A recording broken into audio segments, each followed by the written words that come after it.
Not disclosing vulnerability, not disclosing weakness doesn't mean there isn't weakness. Oh, for sure. And the goal is not to never show weakness. The goal is to actually be strong. And like so many different parts of my life, I have seen that by disclosing weakness honestly, but also taking ownership of it, that's when other people can actually help. And that's how you can actually become strong in something, by acknowledging the problem and then being able to work on it. Because the more you refuse to acknowledge it publicly, the more it forces you to work on it only in secret, which is harder. It's just isolating. You get less access to mentors and friends who have been through similar things. You feel alone. There's like so much added like emotional baggage and burden to the problem of processing whatever the problem is. Despite being a vulnerability junkie, I still do struggle with being vulnerable. Today we're going to talk about why being strong doesn't mean never being vulnerable. Hope you enjoy the episode. Welcome back. How nice of you to join us today. Yes, once again. It's good to see your faces again. Beautiful faces. How are you feeling today? I'm feeling pretty good. Yeah, I'm. Yet again, I am caffeinated, which is very helpful. Nice. Just looking forward to spending some more time in conversation with you, man. Nice, dude. Yeah, I think I'm at like 8s across the board. Oh, wow. Yeah, 8 and 8. Emotional tone is something like at ease. Kind of base level confidence. Ready. Is how I would describe it. All right. Yeah. I guess you're in the right place at the right time then. Correct. Nice. How you feeling? I think I'm 7s. Yeah. 7 physically, 7 emotionally as well. I think my emotion. Curious, I guess. Anticipatory. Ooh. Yeah. The positive flavor of anxious. Yeah, I guess. Yeah. Interested to see how this goes. Yeah. Because I think one thing that I've been chatting with several people about lately is why and how I struggle with being open and vulnerable about things that are scary or things that have emotional tenor or weight. And we were actually talking about this, and you were surprised that that is the case for me. But it is. And then just, again, talking to other people and general observations have, I don't know, some thoughts about why I think dudes in general might struggle with this, kind of given my experience. So, yeah, felt like a good time as any to talk a bit about that. Yeah. It's as past intros might have said, let's get into it. Hey, love that. So I mean, just for the benefit of people that maybe haven't watched all of our episodes yet. How do you when you think of vulnerability, what does that actually mean to you? When you say that you struggle or guys in general struggle to be vulnerable, what does that mean? I think the surface level thing is to, the classic, like, guys are not good at talking about their feelings trope. I think underneath it, though, it's just a fear or a hesitancy or an inclination to not want to show off the parts of you that you might not be fully confident in or proud of, that you might perceive as weak or inadequate. Things that make you self-conscious, things that you're struggling with. It's kind of like when you're in that work in progress zone and you're not actually the thing, whatever it is, like it could be your confidence, or it could literally be something you're working on, like an art project or something.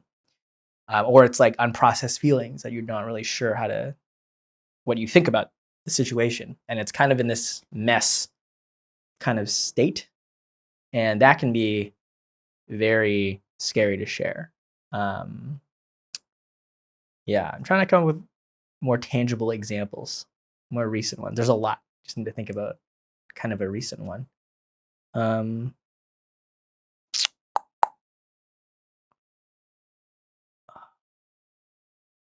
It's interesting because I think a lot of the times in my mind, I also like they're kind of shoved way back there. You got to kind of pull them out. Mm-hmm. Uh,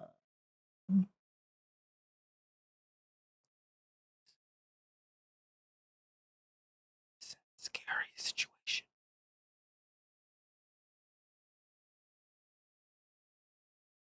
How do you feel about people? How do you feel about showing people your photography or your cooking or um,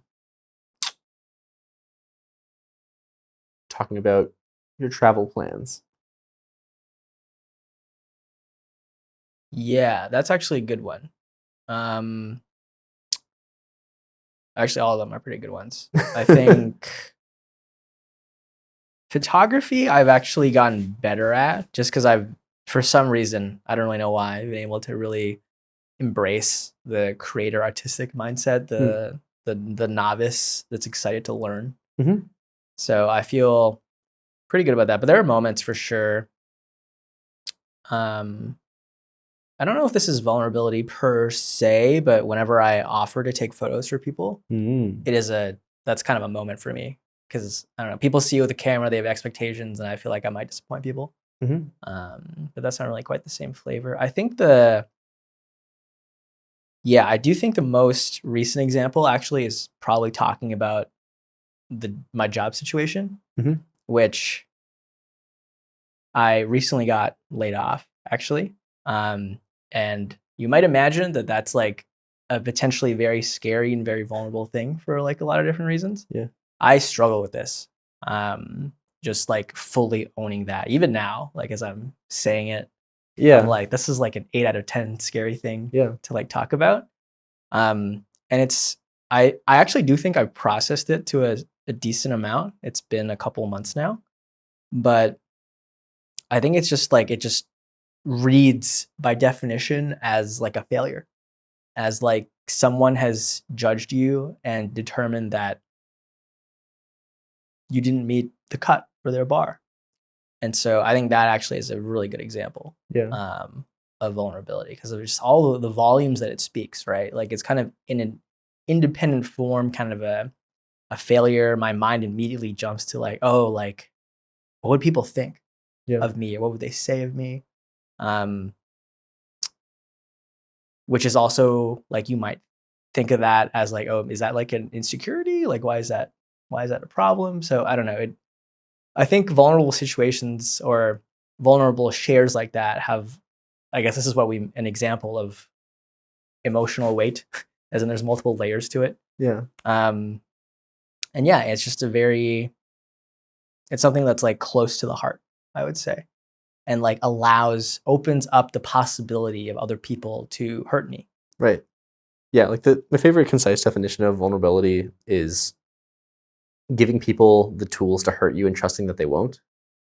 Yeah, the opportunity to. The opportunity to. Yeah. And it sounds like for you, because there's still some facets of being laid off that are not fully processed. If Mhm. someone really wanted to come at you with that, they could, and it would be hard to completely dismiss whatever they're saying because there's some parts of it that are still like a little raw for you. Yeah. Yeah. Like I Yeah. actually, when I was thinking of things to bring up to talk through your own feelings towards vulnerability, I intentionally did not choose that one because I wasn't sure if you were processed enough to want to talk about it. But it sounds like you're at a point where you know what, like you want to get into it. Yeah, I don't know if I'm fully want to get into it. Yeah. Okay. But choosing to be vulnerable nonetheless. Yeah. Fair. And kind of trusting in a way that like I don't know if anything does come, I think I'll be okay. Yeah. Um, but yeah, it is a pretty scary thing to say, Yeah. especially publicly. Um, but yeah, yeah, I forgot the original thread now.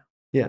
Just, I mean, the original thread of generally the fear of being vulnerable and why you think it's especially hard for guys to be vulnerable. Yeah, But I'm also curious, just like as you're bringing things up now, like around this job situation that does feel really raw. We don't have to get to the details of that, but I'm curious, like, what are the emotions that are coming up for you in talking about that, and like when you felt the resistance to bringing it up, what was happening for you? I think it's just like fear and anxiety. Yeah. Um, of two things. I think one is like the two buckets are like known and unknown. Mm. The known stuff is just like, oh, like what'll people think of me, and like how will they judge me? And a step beyond that is like, how will that impact like future career things? Like, how serious of a blemish is it to like think about, oh, like this person got laid off, and it's kind of negative signal if you think about it from a hiring perspective. Rationally, I've spoken with many people who've gotten laid off in the past, and it's not been a problem. Track records will demonstrate that it's actually totally fine, and they still get really good jobs kind of afterwards. And there's multiple people that I know that have been in that situation. I think as I've progressed in my career, it's almost like demystified, or the taboo around getting fired has been lessened, just because sometimes it is true that like it just wasn't a good fit. I think I've always heard that and just been like, oh, this is just corporate talk for whatever. And I'm sure sometimes it is. People just are telling you to go away. But sometimes it also is true that it just wasn't a good fit, like for like cultural reasons or like personality reasons or whatever, right? Or just like stage of the company, type of product versus your skills and interests. Like it really is kind of like a relationship, and it's sometimes possible that it just, wasn't the right thing. Right. But that's the known stuff that I think I could be judged for. And then there's the unknown stuff, which is the even scarier bucket of before this whole situation is emotionally processed, there could be other things that are in there. Like what, like how just even like thinking about how I was talking before, and like what parts of the situation bother me. I'm like also consciously like afraid, like, oh, like what are people going to judge that? Like the meta as well. Like look at the situation, hear me talk about it, and be like, oh, is this person insecure? Oh, I see. I see. Are they like a fraud? Like, why are they so worried about other people judging them? It's like kind of like that level of, it's like fear of the unknown, essentially. Like there's unprocessed things. And so like those unprocessed things, what do they say about me? Right. I don't know, because I don't know if they are yet. Yeah. But what if I'm caught in a moment where we're talking about it, and then I like let slip one of my like true thoughts, and it could be an ugly thought. Yeah. Then what will you think of me? It's like there's just levels to it. So that's maybe a more tangible example of what it means to give someone the tools to hurt you across like layers and stacks of these things. Yeah. There's like the direct fear of judgment, but then there's like the meta fear, like where you're like in sharing something, then you're not afraid just of what they'll do with the information, but what they'll do with the information and your reaction to the information. Yeah, it's like they can interpret it as well. It's like the facts that I'm sharing, and then their interpretation of how I'm sharing it. Right. And when things aren't processed, you're not all your bandwidth is dedicated towards just like articulating how you feel, how you think, and you're not able to, at least me, it's kind of overwhelming already to share something like that. Yeah. So I'm not really thinking about how I'm delivering it as well. Which if it was fully processed, I could like more actively like shape that story and like, tell it the way I want, which feels safer. Yeah, having narrative control over your own story definitely is like a source of security. Even if the story you're telling is not one that is particularly fun to tell, I think there's still a lot of value in having control over that. And it takes time to build that. So there's like sharing the process version of it can still be kind of scary. But the truly vulnerable thing is to share the unprocessed thing. Yeah. Where you don't even know what it means for you yet. Exactly. I think we've talked about this too before, where other people, you've told me about situations, right, where people have been like, whoa, Jamie, you're sharing something so vulnerable. And your response has always been, actually, I've really processed it already. So it's not that big of a deal. Right, exactly. Yeah, that always feels better. Yeah. But yeah, I mean, that's kind of a recent example that really hits home for me. I think generally and I'm interested to hear if you've felt this growing up as well, but I do think that the narrative for a lot of men growing up is also just like you're supposed to represent strength Mm. and stability and dependability and reliability in like a traditional gender norm kind of way. And yeah, I don't really know how or where those messages come from, but I do feel parts of me that are like that resonate with that. That just like this idea of like showing that, you're having a moment of instability or being not okay or you're figuring it out is just bad and to be avoided. Um, there's this sense that I get of like these issues or problems that are being faced. My default reaction is very much to go hide in a corner, Yeah. fix my up, and then come back and be like, okay, I'm fine. Right. Yeah, which we've also talked about. Like historically, I've been really, really bad at asking for help. I think I've gotten better at it in the last For sure. year Definitely or got two. better at it. Thanks, man. Yeah. But yeah, definitely not a natural thing for me. Like my immediate reaction is I want to understand, like get a grip, process as much as I can about it. My ideal mode is I just go fix my problems, like I bandage myself up, Right. heal up in the corner, rest, and then come back, and then I'm fine again. Don't worry about me. Right.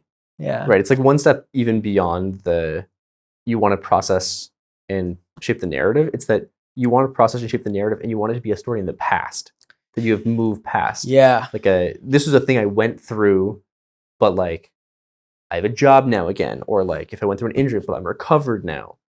Yeah.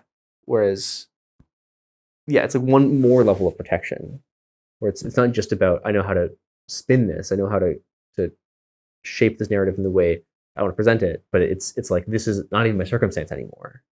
Like I am no longer in a vulnerable state at all. Exactly. It's a thing I can like laugh upon now. Right, exactly. Like looking back, yeah. Yeah. Part of it is also like I don't want to be a burden. Right. Is also what it sounds like to other people. And yeah, part of it is also just like it's a definition of strength to be independent, to be able to figure things out on your own. Yeah. So, yeah. I mean, yeah, I got more, but I'm Yeah. curious what's landing for you, what resonates. Yeah, I mean, yeah, like I hear a lot of pressure. Like it sounds like you put a lot of pressure on yourself to make sure that you're always showing up as like a source of capacity, not a burden. And that you're not exactly sure where it comes from, but there's this repeated message that your job is to provide stability and strength. And any honest disclosure about those traits being missing is damaging, is scary, is a problem. So I think that all lands for me in the sense that like I feel all those pressures. I don't know exactly where it comes from. Similarly, it definitely was not conveyed to me directly as a kid. And honestly, I was the youngest of 4 kids. I spent a lot more time talking to my mom than my dad growing up. So I never felt that pressure in that kind of sense. But from a broader societal perspective, I do feel it. And the other thing that's coming to mind for me is I think that where some of the confusion comes from is that not disclosing vulnerability, not disclosing weakness doesn't mean there isn't weakness. Oh, for sure. And the goal is not to never show weakness. The goal is to actually be strong. So in like so many different parts of my life, I have seen that by disclosing weakness honestly, but also taking ownership of it, that's when other people can actually help. Mm-hmm. And that's how you can actually become strong in something, by acknowledging the problem and then being able to work on it. Because the more you refuse to acknowledge it publicly, the more it forces you to work on it only in secret, which is harder. It's just isolating. You get less access to mentors and friends who have been through similar things. You feel alone. There's like just so much added like emotional baggage and burden to the problem of processing whatever the problem is. Like if it's like a career path thing and you're looking for jobs, it's much easier if you can say like, hey friends, like if anyone is aware of any postings, let me know. I'm looking for a job right now. I got laid off. Or if it's in the context of like mental health, being like, hey, I'm going through a really hard time right now. I've never been through this before. I don't know what to do. If you've been through this, please if you've personally been through this, please reach out. I think those things can be really powerful. But they all hinge on your ability to be honest about your situation. Yeah. So, and I think that distinction is lost on a lot of people, that someone not talking about weakness doesn't make them stronger. Right. And that make you appear stronger. Right. But it's kind of a fake Exactly. sense of strength. Exactly. And you just have to trust that people will be around long enough to recognize when you bring these things up that is just a slice in time representation of who you are. Mm-hmm. It's not all of you. But it is really scary. And even though I have this as a clear opinion that I hold now, I still have a really hard time reaching out. And the thing that all of the friends, all of the male friends especially, that I've developed the ability to do this with, it's usually because the other person went first. The other person would ask me for help, or the other person would be honest about their emotional state. I think that I feel most comfortable reaching out to you for help because you reach out to me for help. Because of that, it means that I know that if I call you up and say hey, I'm not doing good, that I'm not afraid of machinery turning in your head being this guy does not have together. I can't trust him with anything. So it is a bit of a trust fall. It's a mutual trust fall situation. Yeah, and I just wonder how many people just go through life never taking that fall, or at least never taking that fall with. I think some people probably never take that fall with anyone, but I think it's really common for guys to never take that fall with another guy, because it's not. I think it's not just about gender role in isolation. It's about intergender dynamics, where I think that there is some kind of sense of competition between guys that's somewhat innate, and you have to be extra sure then that the person's not gonna use that information to push you down beneath them. That checks. Yeah. Yeah. Yeah. I think so. I mean, going back to the thing you said earlier about how there's a lot of things that I talk about publicly that people are oh, that's so vulnerable, but for me, it's pretty processed. For each of those things, there usually were people along the way, close friends, or just circumstances that forced me to be vulnerable in the moment, to be truly vulnerable. Mm-hmm. The clearest example that came to mind for me was one of the things I talked about a fair amount in public, I've written about it, is my experience going through a year of clinical depression. And by the time I wrote that, it was actually this version of it of I've already moved past this. Here was what it was like so that other people understand, but this is no longer a thing you can hurt me with. But while I was in that state, before I'd figured out my path out of it, there was just one day where my boss at work could just see that something was going on with me. And I ended up in the conference room. This is I guess for context, because it's important here. My manager is male, and he was quite a bit older than me. And I just broke down crying in that meeting. This is a one-on-one, just explaining that I'm depressed and I don't know what to do. And he just was just he just kind of sat there quietly, supportively, talked about stories of people that he knows and is close with that have been through this, and then just kind of asked what do you need? Do you need more work? Do you need less work? Different people need different things. And then I said actually work is fine, but I think I need to go home today. And he's like, okay, that's totally fine. I'll see you tomorrow. So I think that occasionally you end up taking these trust falls either by accident or because you're forced. Mm-hmm. And I think that the way that the other people respond to that is very formative to people. Oh, 100%. Your first experience. Yeah. Yeah. Right. Yeah. What was coming up? First of all, sounds like your manager's really held you. Yeah, totally. in that moment and was very caring, which I Yeah. think is honestly sometimes so lucky. I don't remember when I guess the first time my trust fell was, but Yeah. I definitely, well, by virtue of the fact that I'm still down to do trust falls, Yeah. I think it went well. Yeah. And yeah, I think it's kind of a blessing and a curse that sometimes it's kind of luck of the draw. Like you go out on a limb to trust somebody, by definition, it requires trust because you don't really know for sure how they're going to react.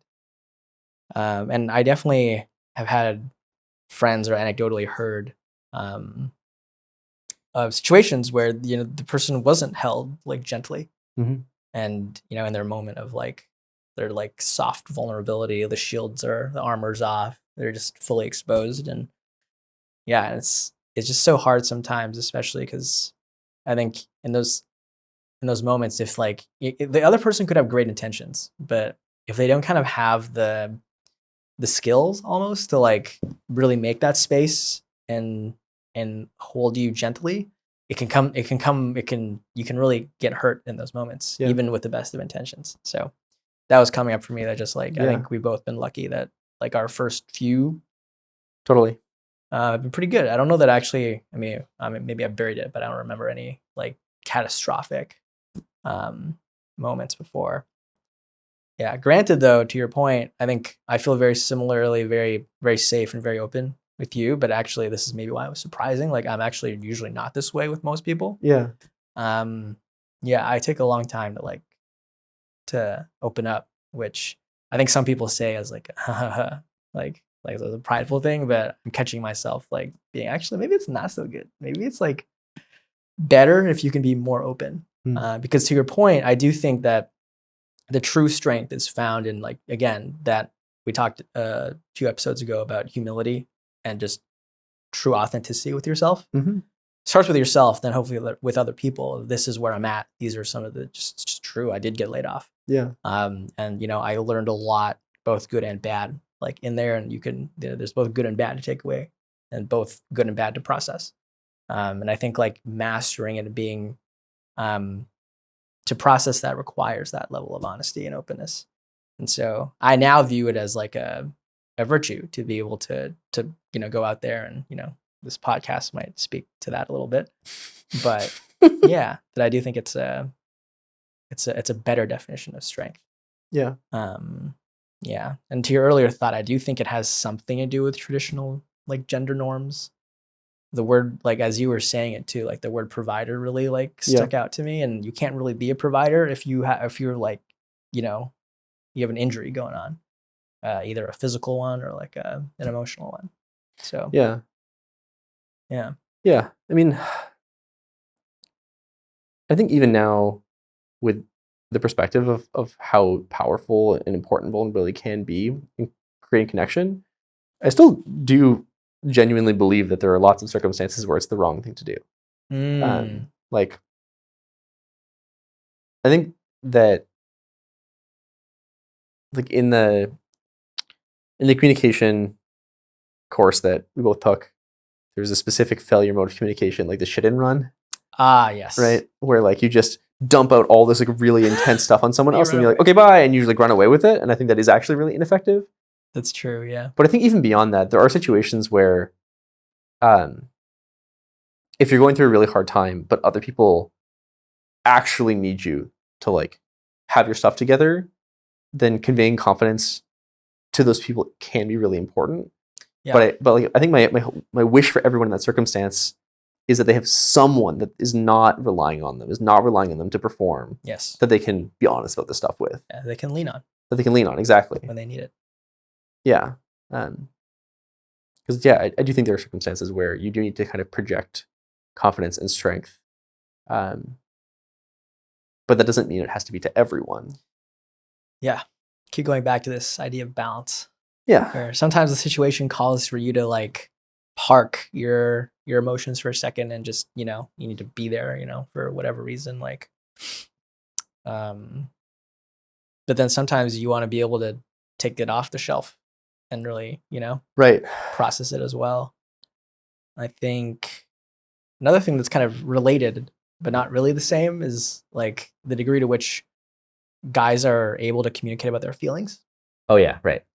Which is kind of a different ballgame, but like kind of related to, in that like I like, it's so mind blowing to say this now looking back, but for the vast majority of my life, I did think that emotions were like noise. Like if you think, so there's like the classic signal versus noise. Like I Yeah. thought it was a thing to be discarded. It's a distraction. Shouldn't pay any attention to it. Yeah. Because what matters is the signal, like the real stuff, the practical stuff. Like, yeah, I don't know. Is there food on the table? Like, how's the career going? Like things like that. That's what matters. And all the associated emotions with all of that, aka life, irrelevant, because deliverables and goals and achievements. Yeah. But that was the first thing that I worked on in the course that we took together. Yeah. Just not discarding emotional information as a distraction, Right. and that it was actually like a different channel of signal Totally. that you should listen to, because it also gives you feedback on what's going on. But yeah, it's always a shock to me that this is like, some people just know that. Yeah. And I just grew up totally not thinking about it that way. Yeah. Do you think you kind of knew already growing up, or was there a similar process for you? I definitely noticed at some point that I limited emotional sensitivity. Like I was able to tell, like, I am afraid right now. I'm able to tell, like, I'm angry right now, or I'm happy. Low but resolution. It was very low resolution. And I certainly meet people that have like even lower resolution. Like sometimes we'll ask friends how they're feeling, and I only get one of three answers: good, neutral, bad. And honestly, the bad one, generally the kind of person that would ask this question to, they would actually never say the bad one. Right. They would just say neutral or good. That's it. Wow. Because I think even if they're feeling bad, they might read it internally as neutral because they just have no vocabulary for it. Right.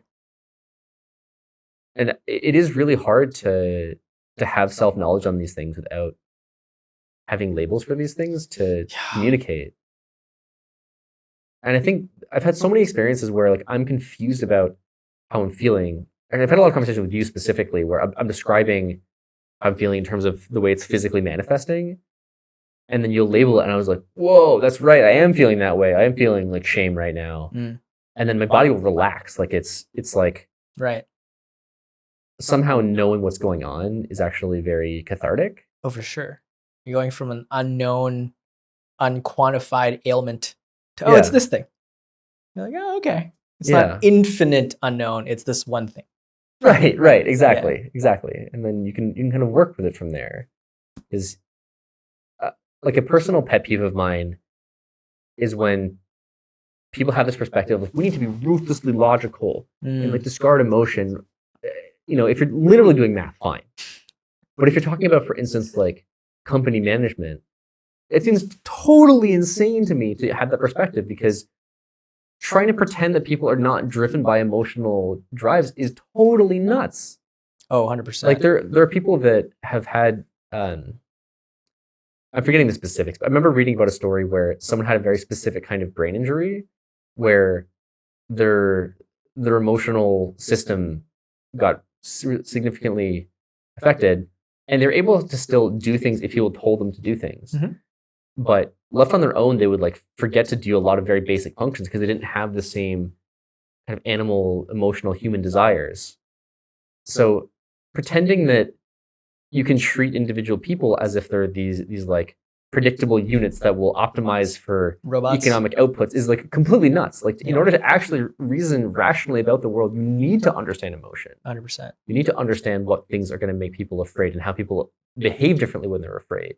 You need to understand how to like instill joy and inspire people. And those are all very emotional things. So when people are like, oh, like that's just an emotional response, just like it is an emotional response, but when you said just, it's being dismissive. That's right. Whereas there's information, like it is signal, it's not noise. Yeah, 100%. I mean, one other thing that we learned in the Stanford course that we took is that if you think about the brain evolutionarily, the emotional part of your brain evolved way, way, way, way before the like higher order, like logic and reasoning part of your brain. That's Yeah. actually a very recent evolutionary development. Right. Whereas the emotional part, that's been with you for like eons. Right. Yeah. And I think there's a power in being able to understand like both of those channels of signal. Obviously, like logical reasoning, super important. Yeah. But the emotional stuff as well, we've talked a bit about and learned a lot about actually that sometimes your body just knows. Yeah. And like if you're ever conflicted about like things that you want, or how you, like if you're stuck between like, decision points or honestly any type of conflict, like a lot of the times the emotions that come up for you are highly indicative of like what like maybe deep down in the back of your mind you actually want. You just might be not ready to admit it yet. Right. This is maybe personal experience. Yeah. But yeah, it's just kind of crazy that like that's why like I do view it as signal now. Like I've learned to start tuning into it, and it can tell me like, what's bothering me in a certain like conflict or situation. And that actually actively informs how I can respond in the most like truthful or congruent way. Yeah. So There's I'm forgetting who this quote is from, but there's this the saying, man can do as he wills, but he can't will what he wills. And it's the same thing. You can't like through rational deduction decide what your desires are. And desires are like largely an emotional signal. Yeah. So going back a little bit earlier, I think that we got here was just talking about the idea that part of why it's difficult for people to be vulnerable, and this tends to be more true for guys, is lack of emotional vocabulary. Because part of vulnerability is about communicating internal state. And to do that, you need to be able to describe what's going on for you. So, because oftentimes describing the circumstance only gets you part of the way there. Saying I got laid off is like, that's information, but it's like hard for people to engage with it unless they understand what's going on for you as a response to that. Yeah, it's actually true. That's another good point, that like people can experience factual things very differently. Totally, yeah. And usually it's not binary either. Yeah. Like through my process, there was like deep despair, grief, but also like happiness, and lightness, and like freedom and joy. Yeah. And they weren't even sequential. Like sometimes it was like a mix of them. Look at this emotional range you got going now. So much clarity. Yeah. It's pretty crazy. So yeah, I think maybe another last plug for why don't just look at the facts. Yeah. I don't know. Anything else coming up for you on this topic? I think that's it. I think there's like something interesting to explore maybe another time about really trying to actually understand what that societal pressure we both feel is and like where it comes from. Yeah, I'd be fascinated also to see the other side, because we've both met people who, we've done coursework, we've tried to intentionally work on it, do this podcast, like that's how we got here. But some people have gotten here just naturally lifing. Yeah. Which is like, how? Like, what? What happened for you that was different than us? Yeah, I'm fascinated to learn both sides. Like, I don't know what it is. Like, I don't know, culture, media, evolution, maybe. Some form of that would be interesting to pick at, and then also would love to understand how some people are naturals at this. Some people are naturally haven't really intentionally thought about it ever and are way better at it than us. Yeah. So, yeah, it's wild. Maybe we'll have one of those on as a guest one day and dig That's into it true. with them. If that's you, send us a DM on Instagram or an email and let us know. Yeah. Even though we're not naturals, I am really glad that, we get to go down this path together. So, feeling very appreciative and just happy that you feel comfortable talking about this stuff with me. Yeah. Feeling pretty complete on the subject. Yeah. Yeah. And I appreciate you too, dude. Yeah. I think it's, definitely, I feel less rich in my number of male friends that I have to be emotionally open with. So I definitely appreciate you. Not that, it's zero, but it's not as much as I would like. So yeah, I appreciate this as well. I think I'm checking out at I think 7 physically, 8 emotionally, Mhm. and yeah, just feeling very light and grateful, and yeah, like a small child skipping down the sidewalk on a sunny day type energy. Always love the visuals. Yeah. How about you? Yeah. I think I'm a pair of 7.5s. Mm. So both emotional and physical. Feeling really good. Feeling calm. But just the teeniest edge of tiredness setting on, but definitely some warmth and gratitude. Feeling very, yeah, just appreciative to have you and some other friends to talk through this kind of stuff with, and to not be told like, you know, emotions don't matter. Just go focus on the grind. People that understand that this is an important part of the growth. Nice, man. Yeah. When I shared earlier, I think I expected it to be maybe like a 6 out of 10 scary, and it was actually like 8 or 9 out of 10 scary. But yeah, hearing you talk a bit about like how true strength is recognizing where your potential deficiencies are and being open about where you're at, open and honest, I think that was really grounding for me. So yeah, I appreciate you, dude. I feel way better about it now. I think it was pretty scary before, but now I feel much more, level headed and back on the ground. So Nice, dude. I appreciate you, dude. Yeah.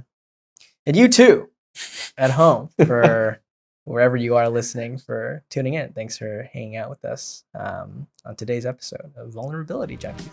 See y'all next time. See ya.